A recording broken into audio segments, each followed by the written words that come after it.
রাজ্যের প্রশাসনিক ভবন নবান্নের আশেপাশে ব্যাঙের ছাতার মতন গজিয়ে উঠেছে হোটেল।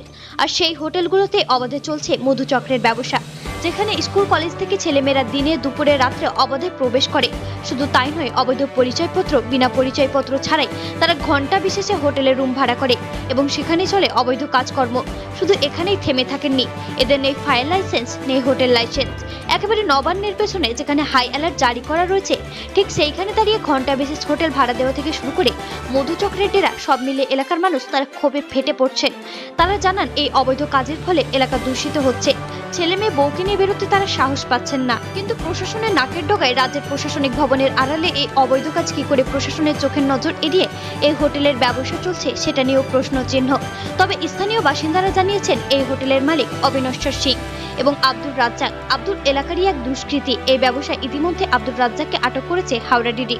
পাশাপাশি হোটেল থেকে আটক করা হয়েছে 6 জন মহিলা এবং 6 জন পুরুষকে। এখন দেখার বিষয় এই রাজ্যের প্রশাসনিক ভবন নবান্ন যেখানে হাই অ্যালার্ট, সেখানে কিভাবে এই হোটেলের ব্যবসা চলছে এবং কবে হোটেলের ব্যবসা থেকে মুক্তি পাবে এলাকার মানুষ, সেটাই এখন দেখার। একটা রেট চলছে এখানে হোটেলে, কি বিষয় আপনারা স্থানীয় তো কি বলুন তো বিষয়টা কি? বিষয়টা হচ্ছে এটা ওয়ের একটা আগে হোটেল ছিল, তারপরে ওয়ে করে এরা। ওয়ে একটা সিস্টেম আছে, জানা নেই আমাদের পুরো সিস্টেম, কিন্তু পরিবেশটা খুব খারাপ হয়ে যাচ্ছে। যে পরিবেশে ওয়েটা যে পজিশানে চলে আমাদের ওয়ে সম্পর্কে অতটা ধারণা নেই, কিন্তু এখানে ছোট ছোট বাচ্চা মেয়ে, স্কুলের মেয়েগুলো ঢুকছে রাতে, এমনভাবে এইভাবে মেয়েগুলো দাঁড়িয়ে থাকে রাতে, ধরুন 11টা 12টা 1টা 2টো 3টে পর্যন্ত চলছে।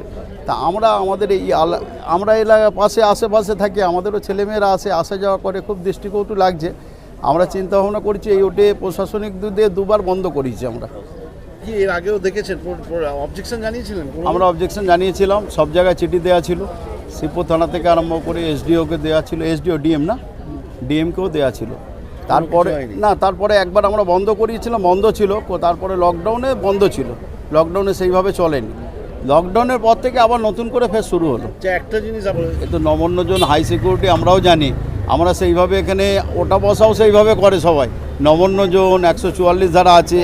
কিন্তু এখানে যে একটা পোস্টেড চলছে, মানে যে বাচ্চা মেয়েগুলো দিয়ে চলছে, সেই সিস্টেমটা আমাদের জানা নেই। আমাদের প্রশাসনের কাছে একটাই অনুরোধ থাকবে যে যদি ওয়েতে সিস্টেম থাকে, সেই সিস্টেমটা কম করে কিভাবে বন্ধ হয়, এই লোকালিটির মধ্যে বন্ধ করতে হবে। 59 জন হাই সিকিউরিটি, এর মধ্যে যদি পোস্টেড এইভাবে পোস্টেড এরিয়ার মধ্যে চলছে, তো মানে ধরুন যে ওয়ে সিস্টেমটা এখানে সন্ধ্যাবেলা কি সন্ধ্যার সময় রাত 11টা 12টা 1টা যখন আসবেন, আপনি আমাদের ভিডিও ক্লিপ করা আছে, আমরা এমনি অনুমান করে বলছি না, আমাদের ভিডিও ক্লিপ আছে।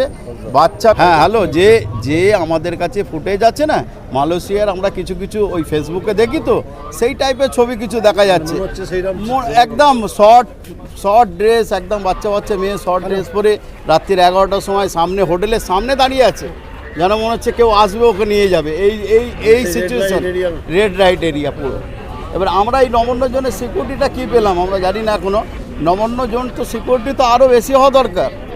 কেন এটা হলো, কেন এটা এইরকম আয়োজন থেকে এখানে এরকম খুললা হচ্ছে, কি মনে করছেন?